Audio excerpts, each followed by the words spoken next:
right. All right. We are live. We are live. Let me just quickly show this on Twitter. Okay, hello and welcome to Flooded Cinema episode 11. I'm joined by Jeb. Say hello. Hello. Hello. Um, who you'll of course know from Twitter fame.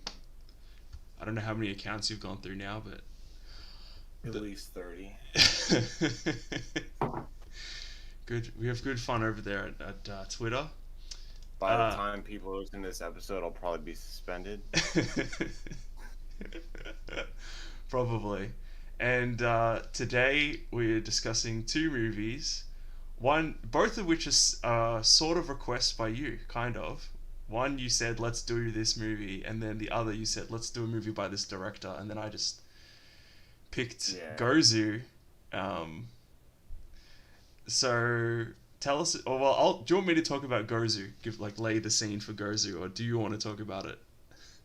I'll talk about Gozu. Gozu, I've never been a movie guy in my life. Like, I'm pretty sure Flooded is like the guy that knows all the Kino.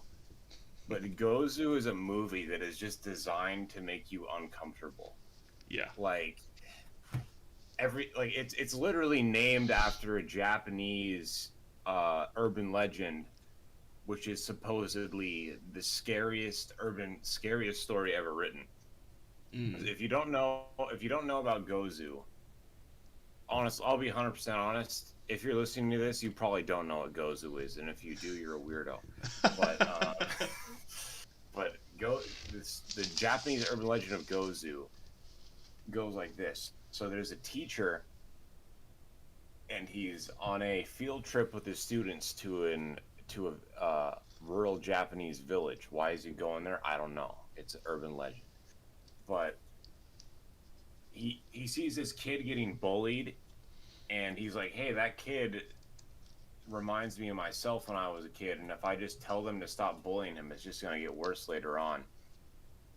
So what they do is so what he does is he tells a scary story to um, distract the bullies, and it's the story of Gozu. And he looks out the window and he sees a dead cow on the way to this village. And he talks about the story of Gozu. And Gozu is so there was a famine in Japan, and this father and his wife and son were fleeing from their village to another village to find some food to eat.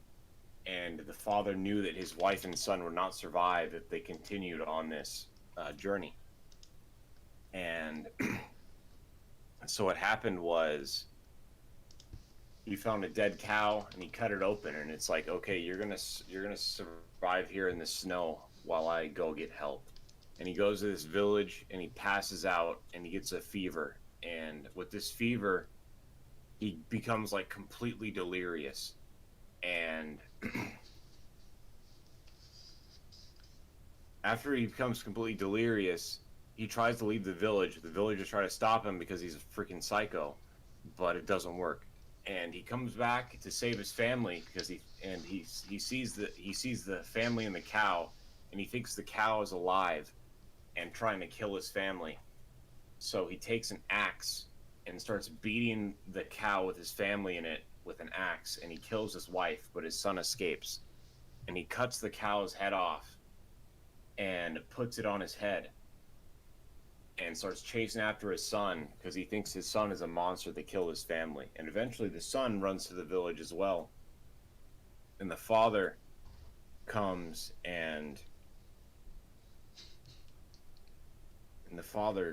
to the village and gets killed by the villagers.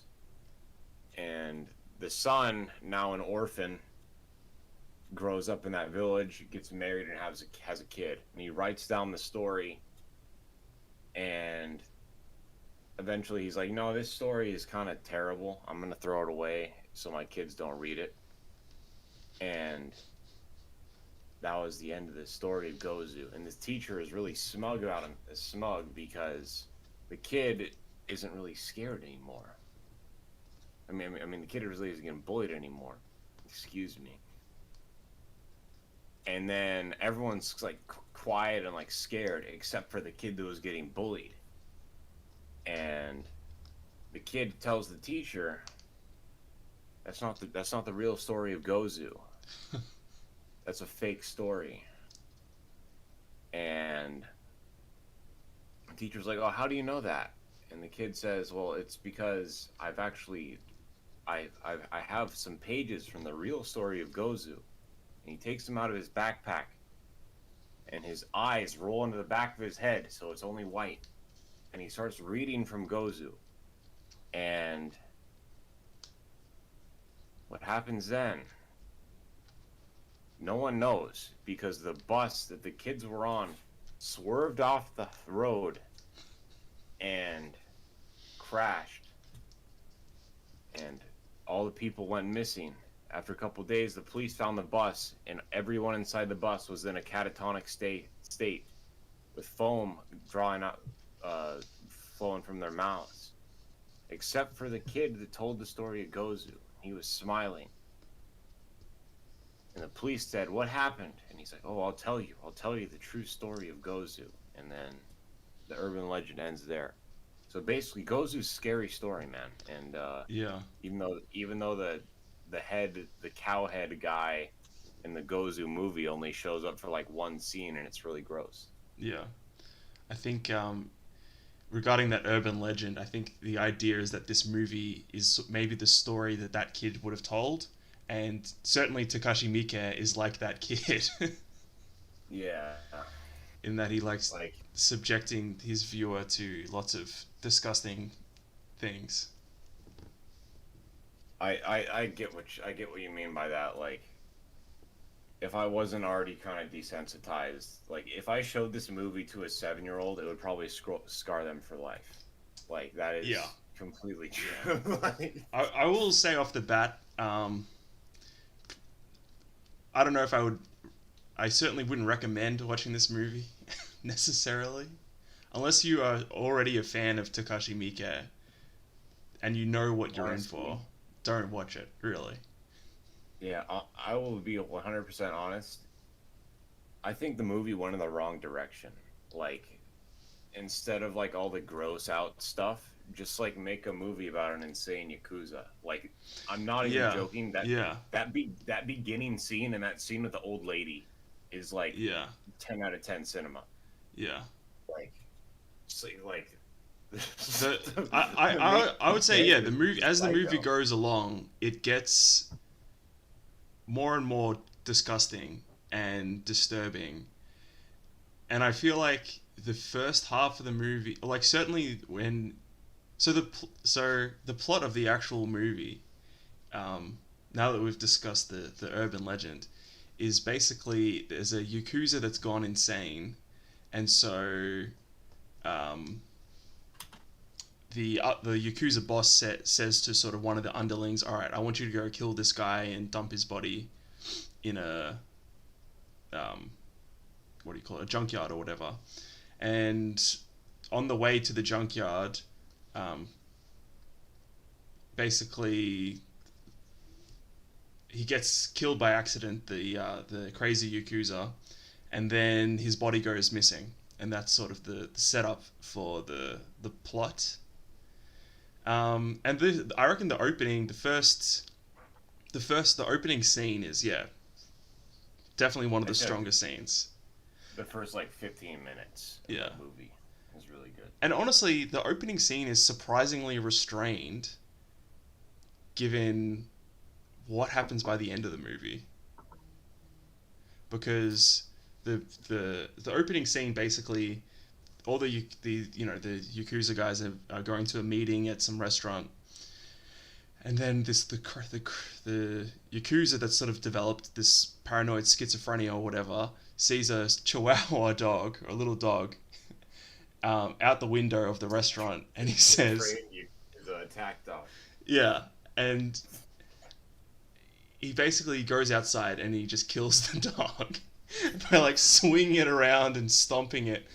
And I thought that this was surprisingly restrained in terms of the amount of gore, because it didn't like show the dog bloody or anything. like it's a violent scene, but it's not really like explicit about it. It's like, oh yeah, that Mm, chihuahua just got like slapped against the yeah, window. and that's like the most explicitly slapstick, funny sort of violence in the film. Except for the very end. Yeah, Yeah, but the like very. We'll get to that. We'll get to that, or we might not get to that. I don't know.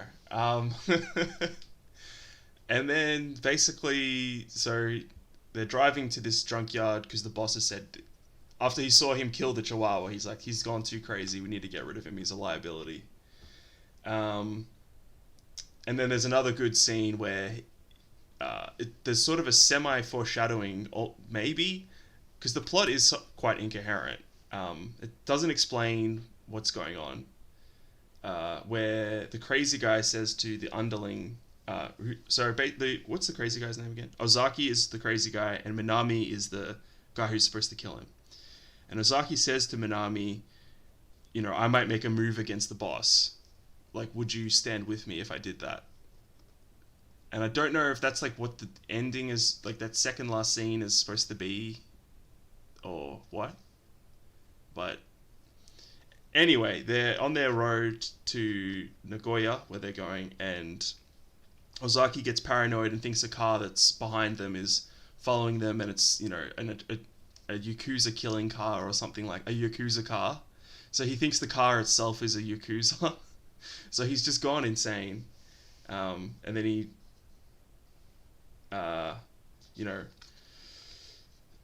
he's about to shoot the driver of this car, and then Minami tackles him, and sort of he hits his head on the concrete and dies basically. And so now, Minami's upset because he didn't want it. He didn't want to really kill him in the first place. And now he's done it, but he's sort of thinking, okay, well, I'm gonna go and drive to the junkyard anyway. And then on the way there, he stops at a cafe, and you forgot a scene. did I?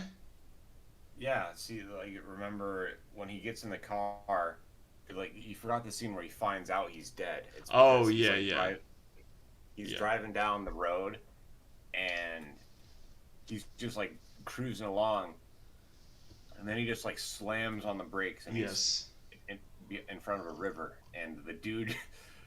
It's like a cartoonish scene almost. Like yeah, he like slams his forehead on the dashboard and just like falls back. yeah, And um, I honestly think that's where maybe this is just like me being dumb, but I think like that river is like symbolic or something. Like mm, just once you get to that river, you're past the point of no return, man. You're going in because the movie is there is weird stuff in the movie, but the movie is kind of grounded in reality into that point, and then after that, it just gets increasingly surreal. yeah, You know what I mean? yeah, yeah. Um, yeah, and pretty much he goes to this cafe, and all of the staff are, uh, how to put this delicately. They're like They're dressed as, cross-dressing. yeah, they're cross dressers, and But basically, that's actually a Japanese thing. It's called an Okama bar, and it's ran by dudes that cross dress, basically. okay, okay. Um, and he orders a coffee there, and then they give him a complimentary chicken custard dish thing, and he takes a couple bites of it, and then it makes him violently ill, so he runs to the toilet and vomits, and then when he comes back, he looks out to his car and realizes that the body of Ozaki is gone, and Dude, that's that entire sorry for talking over you on your own oh good. podcast, but that entire scene is just like I feel like Flooded's description didn't really give it justice because the entire time in this scene, there's this guy wearing a completely silver suit going like, "Oh, it was hot. It was so Oh hot. I yeah. was wearing a t-shirt. It was so hot. I was wearing a t-shirt. You don't believe me? Oh, it was so hot. Like, and he just says that for like Yeah, the yeah. entire scene, Oh, and I then he forgot comes about out of the that. bathroom he comes out of the bathroom and he's talking to his friend, and it's like, oh, so I was talking to this guy on the phone, and he said I didn't, and he didn't believe me that it was so hot I was wearing a t-shirt. It's like Yeah. I know Flooded said don't watch this movie, but you will not understand how messed up this scene is if you don't watch it yourself. Like, I think like whatever we think of the content of the film, we can't deny that the filmmaking prowess on display in terms of generating anxiety, like very genuine anxiety. Because at this point, you don't really know where the story's going to go. You think it's going to be like just a crime sort of thing, and so it's just sort of. And I think like pretty much every scene, there's just always like too much stimulation going on. Like there's a conversation happening, or there's like a train of thought happening, but then there's something happening on the side, which is like a weird noise or something gross, and so your mind is always split between like two things going on in a scene, and it's very anxiety inducing the whole time basically. yeah, like the entire movie is basically designed to make you uncomfortable. Like it's described as a horror movie, despite it has some comedic elements. If I'm going to be honest, Yeah. but I will say it's not just like a normal like slasher movie with like gore or something. Like the entire thing is just designed to make you uncomfortable. Yeah. Like There isn't even that much in the way of like gore itself. It's just all gross there are stuff. some incredibly disgusting scenes, Yeah. but I say for the most part it's just kind of like weird. Yeah. Like, but don't get me wrong. When it's disgusting, it is incredibly disgusting. Yeah. Like, Yeah. Um and then it's sort of at this point the movie, I wouldn't necessarily say slows down, but it's now just in this one location of this sort of rundown part of Nagoya, which I don't know enough about Japan to know. Is that like a poor area of Japan, or do you know I anything got about Google that? right here, man. I don't know anything about Nagoya. I just assumed you're the resident expert. I assumed. It's the third. I just watch anime, man. It's the third most populous urban area, so I don't think Okay. that's really a poor area. Okay. But they're in this weird part of Nagoya, and people keep saying to him, "You're not from Nagoya, are you?" And because like the main character Minami is incredulous that like everyone around him is being so weird and um, unhelpful, basically. Yeah. Um, and then Okay, I'm sorry. Sorry. This might just me be looking for something that it isn't there. But even though Nagoya is the third most populous place in Japan, the largest Yakuza syndicate runs out of Japan, out of Nagoya. That's okay. It probably is more crime and seedy area than I suppose. Yeah, Certainly, that's how it's portrayed in the film. yeah. Um, and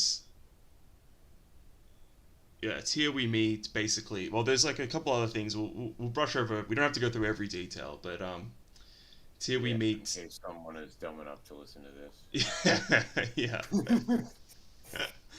um, we meet the sort of a secondary character of the film, the Nose guy, Mr. Nose. Yeah, Mr. Nose Yeah. or Mr. Nose. I think his full name is Noseichi. He's Yeah. weird. And half of his face, or like a third of his face, is just like completely white and covered in like eczema and dry skin. He says it's a pigment thing, but there's a scene where he very clearly like scratches it off and reveals Yeah. normal skin underneath it. Yeah, this is really strange. And he's got weird fashion in general, like when he's wearing that like that thing on his head. That thing on his head reminded me of like the thing that gets put on like peaches in the grocery store. Yes, yeah. It's like it's like a vegetable bag type thing, or like a fruit bag. I don't know what you call those things, but like a net thing. Yeah. Yeah, and he goes and he meets this guy's boss at the trailer, and then that guy says basically, what is he implying when he says I'm gonna take something from you? Is he implying he'll cut off his genitals, or my or like I his have hand, or I have no idea what he means when he says I'll take something important from you, but I know where he says, uh, basically he's like, "Oh, you can't take money from me because I have no money." He's yeah, like, "Do you mean my life?" And he's like, "No, no, he says, "No, I won't take your life from you. I say I'm taking something important." mm, Like, so he kind of talks about how Minami is kind of like his Aniki is dead and missing. Like yeah, he and the translator's note, Aniki means brother in Japanese, yes, and Yakuza call a senior Yakuza Aniki. mm, You um, know this if you played Yakuza, yes. but And there are a few. There's quite a few actors in this that I recognize from playing Yakuza Zero. I've not played through all the games, but you get a few of them in this. Um, yeah, and yeah, I think it's funny because he's like a straight up throwaway character, but Kuze from Yakuza Zero is in yes, this movie. yes, yeah. He's just a very minor character in the film, but yeah, He doesn't even have a name. yeah. Um,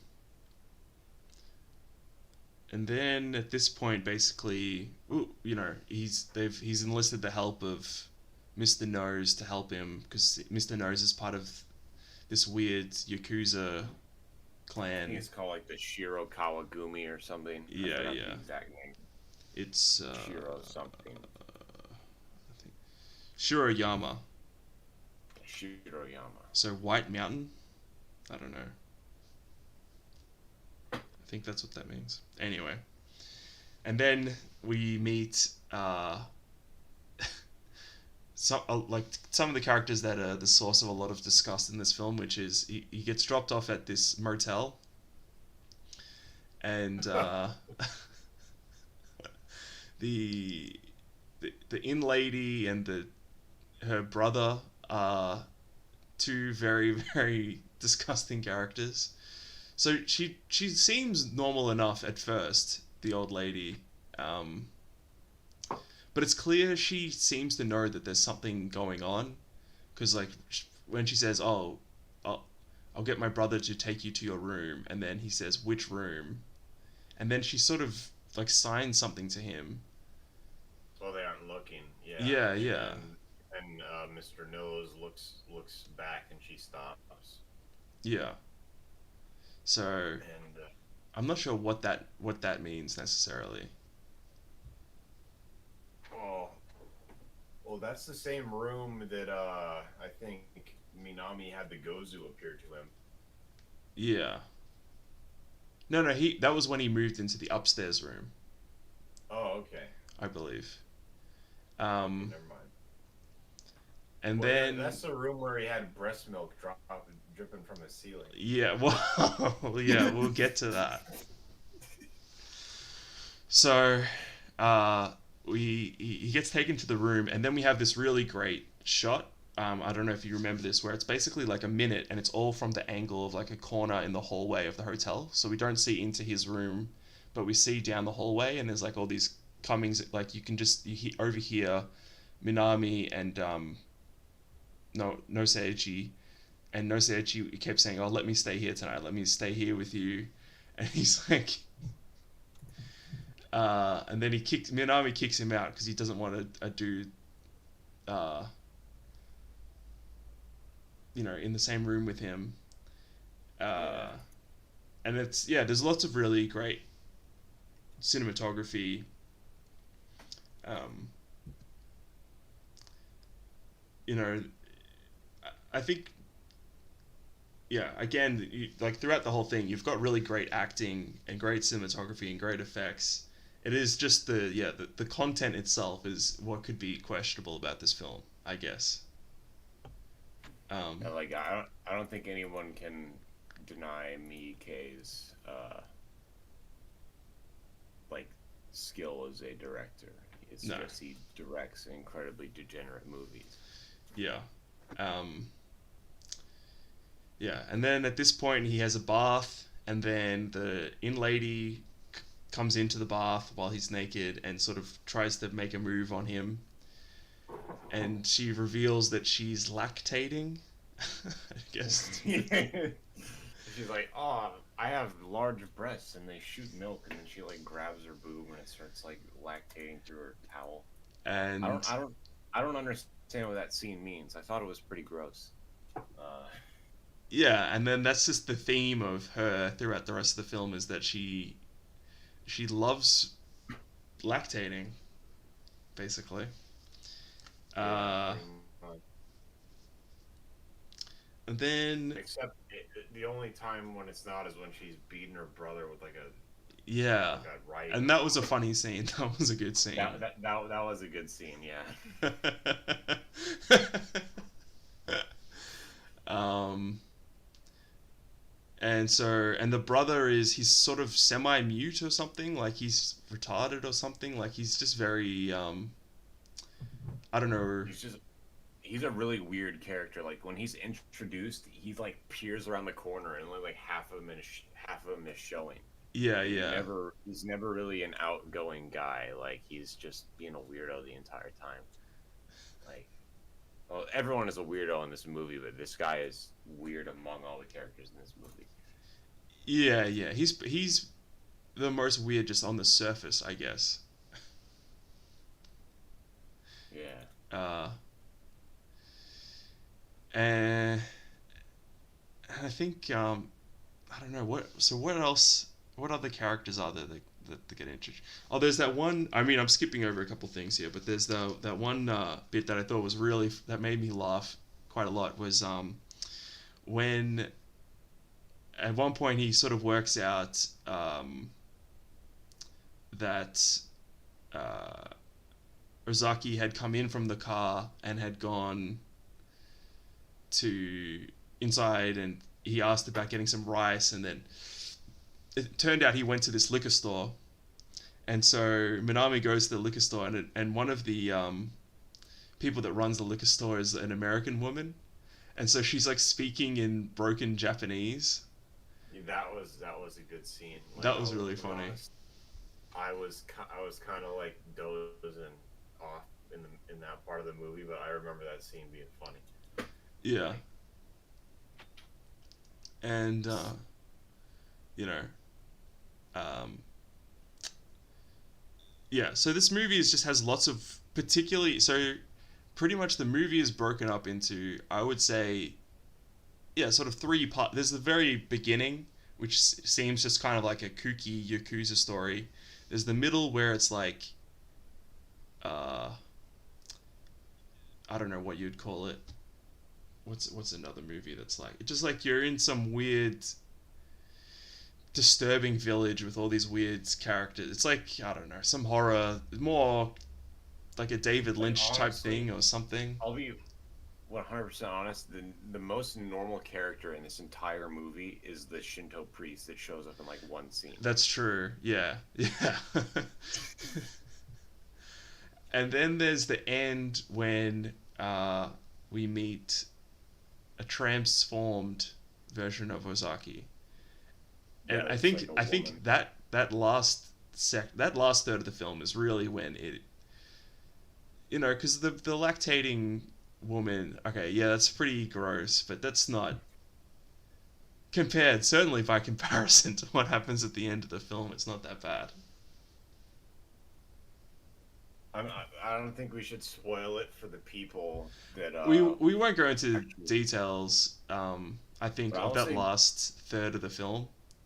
I will just say like the abruptness of the ending and just how like disjointed the no I mean not even disjointed like how like upbeat the last like 2 minutes of the movie is compared to everything else is just ridiculous. Not even 2 minutes. It's like the last like 30 it's seconds. like not even. It's like 45 seconds. It's like, okay, what about like 1 hour and 49 minutes of just like the most like uncomfortable things ever, and then everyone just like holds hands and like skips off into the sunset. Like that's Yeah, that's literally the ending of the film. Um, it's like, oh that oh dude. and I'll say that the second last scene, as well as it was almost like it. I can see where the If you comedy is, but it's like if you it. go on if you go on YouTube and type in best scene in Gozu, that is the scene you'll find. Oh, that second last one. Yeah. Oh, yeah, that scene was pretty gross. The last scene, there's like, the last scene was really effective just in terms of the tension and like disturbing in terms of the implications of what was going on between these two characters and stuff. And I think, yeah, again, it's a really well made movie, but I would only recommend it if you like, yeah, Takashi Miike, you know, films, Yeah. and you've seen them before and you know what you're getting into. I I'll be honest, this is my first Miike movie. Uh, I might try to watch some of his less like ridiculous ones. Like I played No More Heroes last yeah. weekend, and there's like a running gag in that game is Travis Touchdown, the main character, and his friend Bishop talk about Takashi Miike movies, Oh, okay. and he explicitly lists Gozu as one of like the most disturbing Miike movies. Um, It is one of the most disturbing movies I've seen, just for that very final scene. yeah, Um, like like honestly, I've seen like everything else. I've seen like weirder stuff on like 4chan, but that yeah, last scene is like, what is this dude doing? Like, yeah, yeah. Um, yeah, I would recommend Audition. I think is probably the best one of his that I've seen. Like it's the most restrained. Um, yeah, and anyone listening, I guess if you like horror movies and like somewhat extreme movies, I would recommend trying Audition. And then if you really like Audition, maybe try Gozu. uh, but anyway, yeah, Gozu. Yeah, disturbing film, well made but disturbing film. I think that's what's difficult about it compared to, say, something like a Serbian film or like these other terrible shock films. There's nothing artful to them anyway. You can't. There's nothing to get yeah, out of it. that's the thing about Gozu. Like, I'll be 100% honest. Like, if you're a Christian, there's probably nothing you can get out of Gozu besides like, oh, that was such a crazy movie, bro. Yeah, But it's like there is definitely something trying to be said with Gozu. Like, look at yeah, a Serbian film. I've never seen that movie. I've only read the synopsis because I don't feel like yeah, being like exactly. gay. Same. Yeah, But like I've known people that have watched it, and it's like it's just designed to be just like I say Gozu is kind of similar in the fact that it's designed to make you uncomfortable, but it's like but in an artful way, and yeah, like there's more Serbian clever film. things. Yeah, Serbian films like, oh, what if so and so raped so and so? Like that would be so. It's like it's like a fourth grader that just learned about like gross stuff, and it's like, Yeah, oh, what if I just farted in your mouth, and then yeah, like like extend that to like an hour and a half long yeah. movie, and that's Serbian film. There was one bit in Gozu that actually we didn't mention that I really liked, which was a really cool um, thing. Was when he does go to the junkyard and they have all the skins of all of the yakuza they killed, like in a in a like a Yeah, it's fridge. like yeah, that was a good scene. Like he's like, oh, let me know if your boss is here, and he's like going through all the. It's like a dry cleaners, but he's like looking for this guy's like back tattoo. Yeah. And then I've noticed that like there's it's kind of weird to be talking about foreshadowing because this movie doesn't really have a plot, but like you only see this guy's back tattoo twice in the entire movie. It's Mm. once in that scene in the like freezer like skin room, and the second is in the scene in the very ending scene. Mm. It's got like a I don't even know what it's called, but like I think it's called like a no mask. It's like the thing. It's got like a weird face, and it's got like the horns. It's like a Japanese demon. Yeah. He's got one of those on his back. Well, Flooded already knows this, but you, the Yeah. listener, do not know You, our millions of adoring listeners. this. Yeah, exactly. Um, yeah, I think this is a bit of a rambling discussion because it is a bit of a rambling movie. Um, but yeah, That would be. we've discussed it. We've said everything we need to say. If what we've said has made you interested in watching it, still probably don't watch it. Yeah. That's what I'll say. Uh, Let's get on to the Woody Allen. yes, yes. Take the money and run. Uh, well, you opened up with Gozu, so I'll open up here. So, Take the Money and Run. It's basically a mockumentary about the life of a relatively unsuccessful criminal. Um, his love life, his many escapades. Um, and it's a short movie. It's a funny movie. It's very light. And yeah, compared to Gozu, yeah, it's like I don't know what it's like a bit of cream or something compared to it's just very light. Gozu is a like Gozu is like having a heavyweight boxer stand on your feet and punch you in the face for like 3 minutes, while Take the Money and Run is like It's like eating a watching dessert. someone. It's like eating a light dessert, like a tart or something. That's what I would say. I'd say it's more like watching that happen to someone.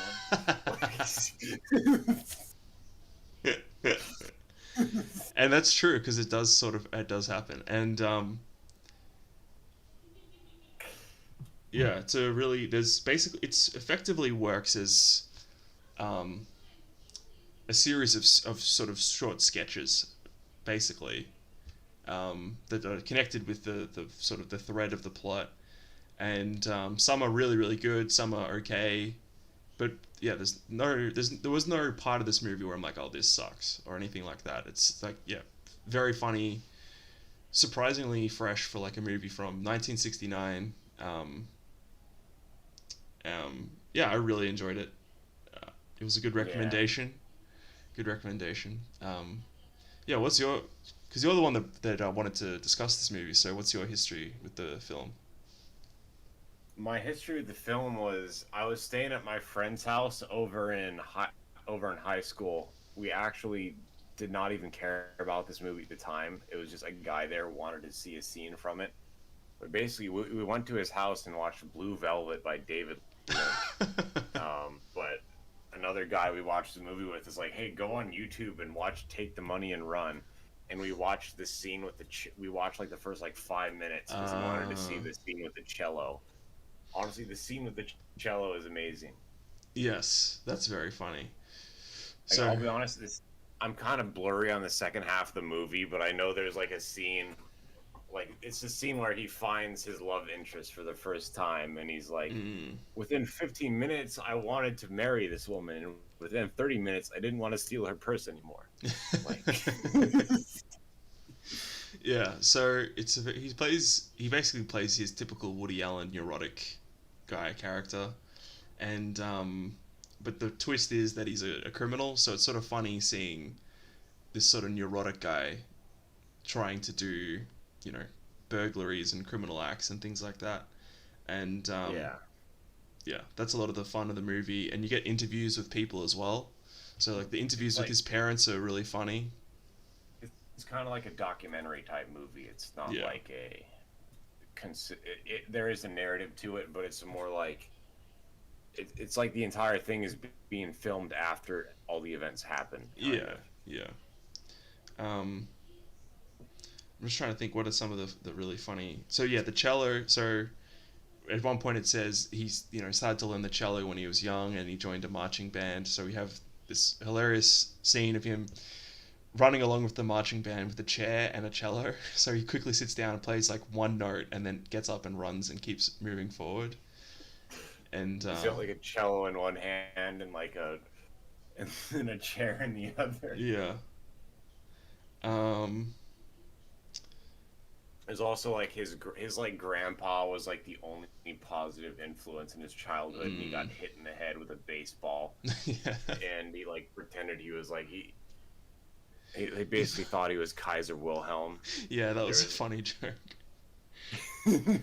Um, yeah, and really the movie is lots of it's just constantly jokes, like basically the whole time. Yeah, it's not a serious movie. Um, one that I thought was very funny is a way for him to get out of prison was to take an experimental drug, we'll call it. And when he took it, I was just thinking of that one. the side effect was it turned him into a rabbi for like a few hours, which was very funny. He was like, well, and we celebrate the Passover by eating matzo bread, and what that happens is, this is about the time Moses led the children of Israel outside of Egypt. Like, it's a really good joke. Yeah. Like, Um, I'm trying to remember what are some of the other. Oh, so another good one is he fashions a gun out of soap to like fake having a gun to try and get out of prison, but because it's raining, the gun like begins to like lather up. So that's a good one. I think the best one, the funniest one for me was the bank robbery scene where he like, so you know how in like a cool bank robbery movie they'll just have a little note that says this is a stick up and they'll just hand it to the cashier. He does that, but the cashier can't read his handwriting. it's like, you have a gub? What is that? Um, and there's just lots of really good jokes, and it's really fast paced. The only bit that I thought was like dragged was the bit in the middle where it's like there was that woman blackmailing him. If you remember that. I do Well, there you go. not. Um, what was another really funny bit was where they were doing like pretending to shoot a movie in order to try and rob a bank, and so they got this guy to be the director called Fritz, and that's reference to Fritz Lang, who was a famous 1920s 30s director. Wasn't that the guy that directed Metropolis. Yeah, yeah, yeah. yeah. And so he's quite funny. Because he's like, you need to go up to he does it in this thick sort of European accent. And he's like, you need to establish the theme of the film. Go up to the woman and ask, give me the money. The theme being man's greed. and Woody Allen's just like, you realize this isn't actually a movie or something. I just thought that was funny. And one very funny thing as well throughout the movie is everyone keeps stepping on his glasses and like breaking his glasses. That was like it shows like his first crime, and he's like running away from like a candy store with like a gumball machine stuck to his hand. Yeah. And then the owner just like takes his glasses and like Stomps breaks them on the ground. And then there's that one point where he gets sentenced to jail, and then the judge comes down from his like podium thing and breaks his glasses as well. Also, after the cello thing, he's like playing the cello, and the people like hate his cello playing, so they just take his cello and break it, and then break his glasses. Like, Yeah, honestly, you can't really pull a lot of like commentary out of this movie. Like yeah. Gozo, you could talk about like I don't even know. I feel like Gozu is. I mean, Take the Money and Run is laughing at Woody Allen. Gozu, you are Woody Allen. Like You are I Woody don't Allen for know. watching it. Yeah. Yeah. I mean, even Um. though there's no like fourth wall aspect in Gozu, it's just like Mm. this Well, dude's. I think there almost is in most, insofar as like how shocking it is. It's like because it's it's very much deliberately like this is gonna shock people. That's true. Like at the very end, um, like the last like 2 seconds, so you have this guy like look directly at the camera and start laughing. Yeah, this is in Gozu. Yeah, we just can't get It's like Gozu out of our heads. it's like me, EK, looking at you and be like, "Haha, retard! You just watched this movie." Yeah. I don't. Um. Yeah, take the money and run. I mean, there really isn't much to say about it other than just sort of coming back to the jokes. But I mean, what are some of his parents are funny. Like they keep calling him an atheist and like making fun of him for being an atheist. Um, his love interest is there. She's just sort of this dopey, pretty 1960s woman. Um, but it's just sort of the Woody Allen neurotic character, but he's put into these sort of jailbreak and bank robbery situations, and every single time, something stuffs up. Um, yeah, it's a good movie. Okay, on next time we're gonna watch the 2 hour and 30 minute documentary about how Woody Allen is innocent and he's not a pedophile. Actually, I did want to. No, I had a joke written down that I was going to say at the start of this, but I forgot. I was going to say, "Free Woody Allen, lock up Takashi Miike." Honestly, that's probably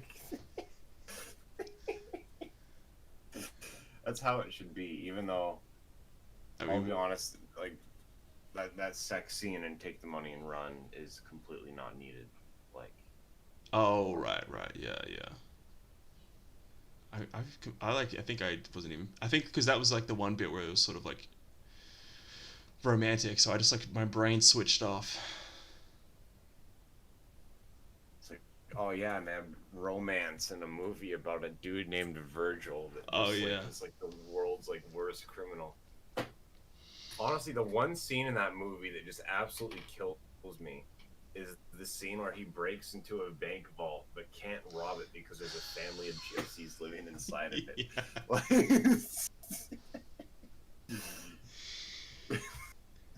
yeah, yeah. Uh, it's just a really pacey movie. Um, it's very fresh. It doesn't feel too dated at all. Yeah, it's like for a movie that was made in 1969, it's really watchable. Yeah, Like it doesn't really have the same like formula that modern movies have, and I think that kind of helps it just because it's like, oh, here's like the modern movie where it's like, oh, the slow beginning and then like something messed up happens and then like oh, the hero loses and then he wins in the end. It's like the yeah, yeah, entire yeah. movie and Take the Money and Run is like, oh, this guy is it's basically a documentary about this like fictional like Jewish guy that just is like stupid. Like Yeah. Um, yeah, and I think that's one thing I think that makes this work because a lot of the time I don't like comedy movies because of how long like movies are 90 minutes and because of like how often they have to sort of you know um, use the sort of stereotypical structures of like a narrative more traditional narrative film. You end up having like a 90-minute movie where like 25 minutes, maybe 30 minutes of it is actually funny, and then the rest of it is like just really boring, subpar Let's have a relationship comedy stuff. movie. Let's make a comedy movie, but all the funny scenes are in the trailers, while everything else is just like really boring, like Yeah, forced drama. exactly, exactly. And so this is basically a movie where there is no drama at all, and it's just jokes. And that's the thing as well. It's like actual joke writing. It's not these It, horrible, horrible improv bits from people. it's like a it's like a stream of consciousness. Like it's like following. It's like a funny Twitter account instead of like an Adam Sandler movie, pretty Yeah, much. I mean, I like Adam Even though Sandler. He's not Ad- that bad. Adam Sandler had some Kino. Like Yeah, if you don't like Billy Madison, I don't yeah, know, man. exactly. Yeah, You're not gonna make it. Like um, yeah, I agree. Oh, what was I gonna say? Yeah, it reminds. It's more like Simpsons or uh, what was the other show I was literally gonna say? It's just jokes. It's not. Rick and Morty. Yeah, exactly. No. It's. Oh. I don't know, like South Park or something. I don't know. Yeah, You know yeah. It's South like an Park. actual. It reminds me more of a like a TV show or something. I don't know. It's just because it's Like just funny. Beavis and Butthead. Yeah, Beavis and Butthead. yeah. Um, I think that's pretty much all we've got to say. I don't know. Do you have more to say about either of these films or anything you want to discuss? Dude, Civ is saying, I've seen this one. Dude, you watched that one with me. What are you talking about? I don't even. Was that Dude, Gozu? no, I'd take the money and run. Oh. Yeah, like I literally watched this movie in Gravantis from Twitter.com. I watched this movie in his living Oh. room. Whoa. Getting some Yeah, Twitter lore here. Some deep yeah. cuts. Do you know where Jeb watched Take the Money and Run? The first time I watched it, it was in my friend from high school's living room. His name is Alex. Please, if you're listening to this, please pray for him. But Yeah. because I'll be honest, if you're a flooded cinema Kino listener, you are probably Orthodox. Yeah. So, Statistically, yeah.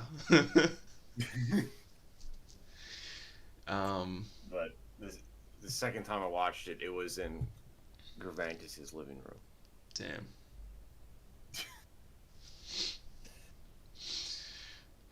I forgot even why. I know it was me that was behind it, but I forgot why we watched it.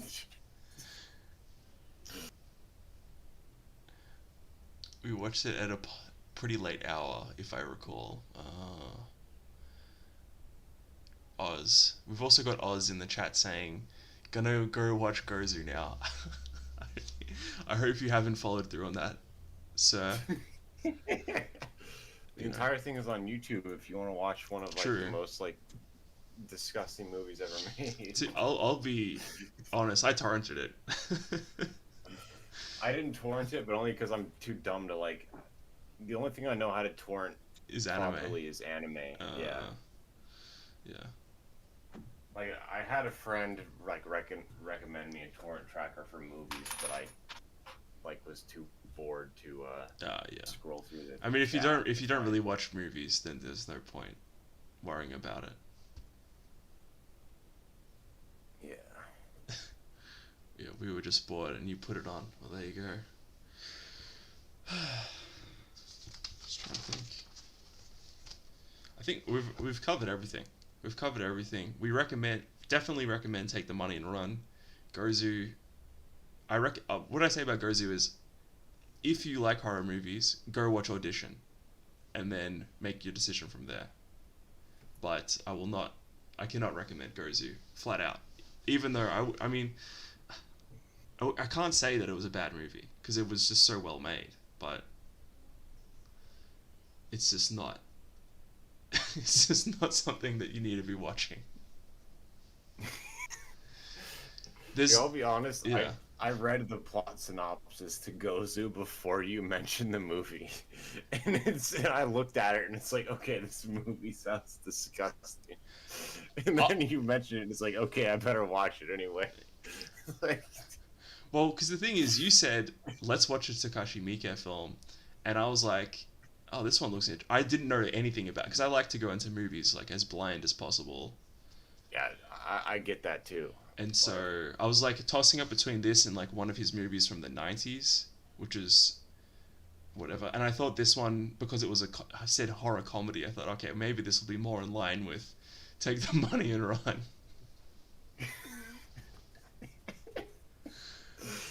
How wrong I instead was. you have a scene where a guy tries to like channel a spirit, and his like sister starts beating him with a riding crop because Yeah. he can't do it. Yeah, is the implication there that he just can't do it and she's just trying to be overly like helpful? I don't know. It's Yeah. so funny. Okay, and this is my we'll try and not spoil it, but with the transformation of Okazi, do you think that's got something to do with um like how do you think that happened? Do you have any theories? Uh, I don't even know, man. Like, Because when because he at one the point way it around her is, he hears that same chant that the inn lady does. So the implication seems to be that the did the inn lady do it to him or well, he disappeared and then he reappears as a woman, and then he reappears again. at the same time as the woman. That's So was it maybe it's like was that woman like anyway I have no idea. Whatever. I don't necessarily think that there's supposed to be like deep symbolism or anything. I think it's like well maybe there is and we're all just you too dumb. But I think like. it's That's like the thing about movies like that. Uh, Honestly, this shows that I probably should not be on podcasts like this. But every time I see media with like it tries to be like obtuse like that, I just like, dude, I could be learning something. Why should I try to figure this out? Like, like I don't know. yeah, oh, fair enough. I mean, I like David Lynch movies and stuff like that, but I that really there's like more, Twin Peaks and Blue yeah, Velvet. yeah, Those there's more are the ones I coherency watch. to the symbolism in that. Whereas I think this was very much like, what are some like crazy urban legends that I know about, or like weird things that I know about? Let's just put them all in a movie. Like, that's the Because thing, man. the I was way like, the mob boss meets his demise, that sounds very much like an urban legend you would hear. yeah, that's true. Like, oh yeah, the entire movie is named after an Yeah, urban legend. exactly. So yeah, Like, yeah, I'll be honest, the entire plot kind of sounds like look at all the events of that movie. It yeah, seems like Miike just like found a bunch of urban legends and just filmed all of them. yeah, yeah. Like how the cafe guy was a ghost, as And it turned out. cafe guy was a ghost, and like, oh yes, if you go into this motel, the woman will lactate in the bathroom or something like. Oh, did you Yeah, know yeah, the milk in this cafe is actually breast milk? You're like, I don't yeah, know, man. yeah.